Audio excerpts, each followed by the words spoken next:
One thing that I'm seeing among startup founders is that, especially startup founders that are looking to raise money from venture capital, is that they're not thinking about the character of the investor that they're trying to call in.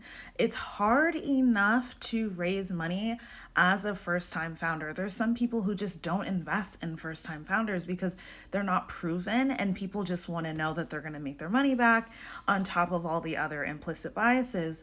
But they don't think about, like, does this person actually connect with my brand, my story, my history, my background?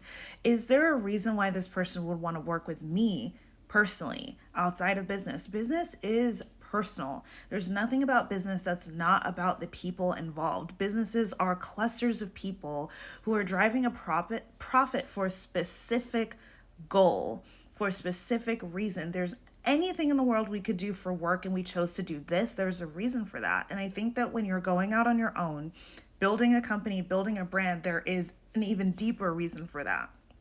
And it's interesting that we have all of this meaning and emotion when we start these businesses, but then when we bring on outside investment, we don't expect them to care in that same vein. We don't expect them to be invested in the story.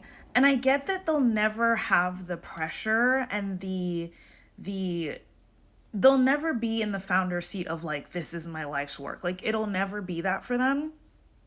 But they should be connected to the story. They should understand the meaning behind what you're building. Because quite frankly, that's why you dropped everything to build this company. So if they're not connected to that, then there's always going to be that missing piece. It's like, why are they connected to you and your story? And on a deeper level, like, why, like, how do they communicate? How do they mentor? How do they treat others around them? Like, what are some of their habits as a businesswoman? Like as an investor, who else do they have in their portfolio? What is their network going to be like? These are all things that are going to affect your experience with this person, because them writing a check is just one tiny part of this relationship. And I think it's really interesting that a lot of founders are not thinking about the relationship holistically. That might, I don't know about speeding up the process, but I think that would attract a much more aligned investor that you can have a really long-term relationship with going forward, because that's how you build a relationship with anybody.